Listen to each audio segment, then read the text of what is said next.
Cryptocurrency trading continues to be one of the best ways for investors to make big gains today, as long as you know what you're doing. The same volatility that is usually used as a cautionary tale for new investors is the same characteristic that allows crypto to be so profitable. The truth is that higher rewards involve higher risks, as nothing comes easy. This risk does not mean that new investors should be scared of actively participating in the market, however, but they should do their best to understand what they're getting into and learn how to reduce risk and maximize profit. As you know, here in Cryptopedia, I'm all about helping you find better projects and level up your crypto game. So today, we'll be talking about an important skill every crypto investor should have in their arsenal: fundamental analysis. Are you making the money you want to in cryptos? There's a lot of money to be made in cryptos, but you aren't going to get there by buying a little bit of Bitcoin and stashing it away, as the early adopters did a decade ago. Trading with leverage allows your great trading ideas to soar in value and create massive profits. You should be trading with the best, and Bybit is it. Trading futures isn't just for professional traders, and with all the resources that Bybit offers, you will be trading crypto futures like a pro in no time. You'll also get 1,600 bonus on Bybit by taking only 25 seconds to register, deposit, and claim your bonus now. If you want to get the most out of a trading thesis, you need to be in the futures market. There are a lot of exchanges out there, but few can match the speed, service, and reliability of Bybit. Check out the link in the description on why you should be trading with Bybit. We are giving away $10,000, and it could be yours. Stick around for more info on how you can win it and start investing in cryptos at another level. Welcome to Cryptopedia. If you love cryptocurrencies and finance, you're in the right place. Don't forget to smash that like button, comment, share, and subscribe if you want to keep up with all our great content. Fundamental analysis is one of the most effective practices to reduce risk by detecting if a cryptocurrency is overvalued or undervalued. Fundamental analysis is especially useful when investors like you are looking to get into new projects you might not be familiar with. This is because identifying which might be the hidden gems in the market is a big way to increase your profit.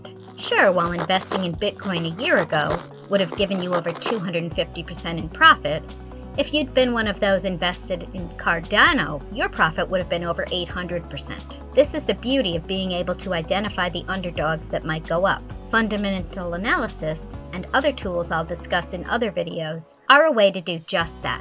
While it might seem tiresome to get into the technical aspect of investing, the truth is that without analysis tools, investors would be limited to the same crypto projects everyone is investing in. Do you want 800% or 200% in profits? Personally, I know which one I prefer. Now that I have explained the importance of adding fundamental analysis to your toolkit, let's get into what it is and how you can use it. Fundamental analysis, which I will refer to as FA from now on, is a way for investors to determine what's the intrinsic value of a given asset. In our case, this will be a cryptocurrency. This intrinsic value can be established by looking both at internal and external factors that will in turn tell us if the coin is over or undervalued. Once you've done so, you'll adjust your position accordingly. The beauty of FA is that you're not looking to predict the future price of an asset as would be the case with other approaches such as technical analysis, but you're focusing on what is its real value at any given time. As such, instead of looking at candlestick patterns, relative strength indexes, moving averages, etc., fundamental analysis looks at indicators such as earnings per share, price-to-book ratios, and others. However, a word of caution: if you're familiar with FA in other markets like stocks or gold, as when it comes to crypto, you can approach FA by using traditional indicators due to the decentralization inherent to crypto. That being said, the first step to perform FA is to select strong metrics you will use to gather information. These need to be metrics that can't be easily influenced, such as user sentiment, surveys, social media presence, etc. Some examples of strong metrics you can look at are on-chain metrics such as transaction value, active addresses, fees, staked value, etc. All of these require an effort to interact with a given project, which at the same time involves providing liquidity to it. While this could still be manipulated, in most instances, it would not be worth the time, resources, and risk for anyone looking to profit to do so. There are three main categories of metrics you will want to look at: on-chain metrics, which I already mentioned, project metrics, and financial metrics. As with everything in crypto, there's no right way to perform FA. With time, you'll find the metrics that you think work better for you, developing your own indicators in the process. I also want to clarify that no metric should be considered by itself to make a decision. However, combining them will create indicators that you can then use to enter or exit a position. Let's start with on-chain metrics. As the name suggests, these are metrics that result from looking at the data provided by the blockchain network itself. While this information can be seen by running a node in the network, most times you'll access it by using platforms like Masari, CoinMarketCap, and CoinGecko. Some of the most important on-chain metrics are: transaction count is a metric that will provide you with insights on how active a certain network is over a certain period of time, which is useful to determine popularity among users and projects. While this metric could be manipulated by users who are making several transactions between wallets they own, the bigger a network is, the less likely this is to have a significant impact. Average transaction value is the result of dividing the transaction volume D by the transaction count during the same period. This is useful to get an idea of which type of users are using the network.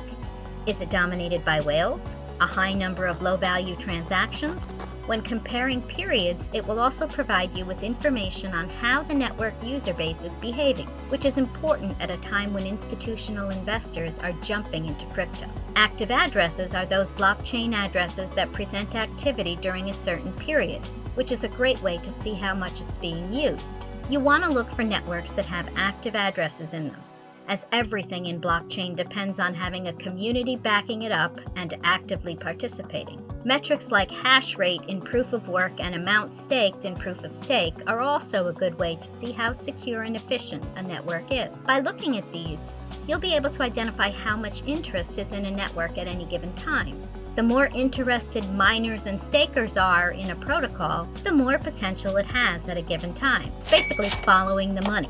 Let's talk about project metrics now, which is basically what I do for you in most of my videos about a given project. Unlike on-chain metrics, these metrics allow you to identify how promising a project is from a qualitative point of view by analyzing and understanding their white papers, the team behind the project, roadmap, competitors, features, tokenomics, etc.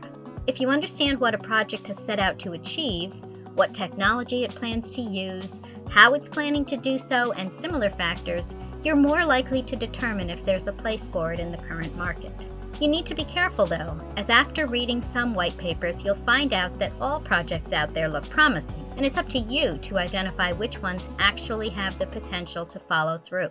A good way to do this is by looking at the team behind the projects, how saturated the market is with similar projects, and how the tokenomics of the project are being presented. Finally, we have financial metrics. These metrics will provide you with information on how a cryptocurrency is being traded, how it was traded in the past, how much liquidity there is, market capitalization, supply mechanism, and similar metrics. Most of these are so straightforward and already known by most traders, so I won't get too deep into them unless an explanation is needed to discuss an indicator.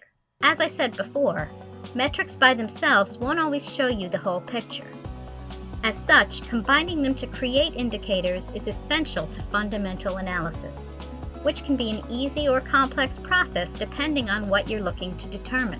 While investors are creating new FA indicators all the time, there are many key indicators widely used by investors. These include network value to transactions ratio, NVT, market value to realized value ratio, MVRV, and stock to flow model. The network value to transactions ratio, NVT, key indicator would be the crypto version of the price-to-earnings ratio of traditional stocks. It's the result of dividing the market capitalization of a cryptocurrency by the daily transaction value. The premise is simple. The more volume a project handles, the more value it has. In a stable project, you would see that market capitalization and daily transaction volume increase at the same time. So for example, if the daily transaction volume lags behind, the chances of a bubble occurring are likely to be high. If the opposite occurs, daily transaction volume increases while market capitalization lags behind, the asset might be undervalued and you might want to consider buying. So summarizing, the higher the value of this ratio, the more likely a bubble is, if above 90, which means you should go short. The lower it is, the more likely the asset is undervalued, which means you should go long. Next, we have the market value to realized value ratio, MVRV. In this case, market value refers to the market capitalization of the cryptocurrency, while realized value accounts for how much of that cryptocurrency is lost due to inaccessible wallets. Think of Bitcoin. Thousands of people who invested early lost access to their wallets, which means that market capitalization by itself is not very accurate. According to the New York Times, in 2021, about 20% of all Bitcoin was inaccessible due to stranded or lost wallets. That is quite a lot of money. The MVRV indicator is the result of dividing the market cap by the realized cap, with a higher ratio suggesting that the coin is overvalued and a sell-off is likely to occur if it surfaces 3.7. If the ratio is under 1, the market is undervalued, and this would be an opportunity to buy. The stop to flow is another popular tool in FA, especially for cryptocurrencies that have a limited supply. Such currencies are similar to scarce resources like precious metals in the sense that they can be used as a store of value, which is why you might have heard of experts referring to Bitcoin as digital gold. This indicator is based on the assumption that scarcity drives value and is calculated by dividing the total circulating global supply by the yearly produced. The higher the stock to flow ratio, the less new supply will enter the market. This means that the higher the ratio is, the more likely the cryptocurrency is likely to retain its value in the long term. This approach has proven to be useful and accurate at predicting future Bitcoin valuations, which makes it an important tool to have. While all these metrics and indicators might look overcomplicated if you're not used to them, it doesn't need to be. You could either create your own spreadsheet or application, or simply use some of the tools that already offer indicators and other resources for you to use. If you have the patience and knowledge to perform your own analysis, I would totally recommend it, as you're more likely to find the hidden gems and understand why you should go short or long on a project. If you're planning to do this, platforms like Masari, CoinMarketCap's data charts, Glassnode Studio, or Binance Research Project reports are a great way for you to find information, as well as your trusted neighbor Cryptopedia. Thanks for watching Cryptopedia. If you enjoyed the video or learned something from it, don't forget to smash that like button. Comment, share, and subscribe if you haven't done so already.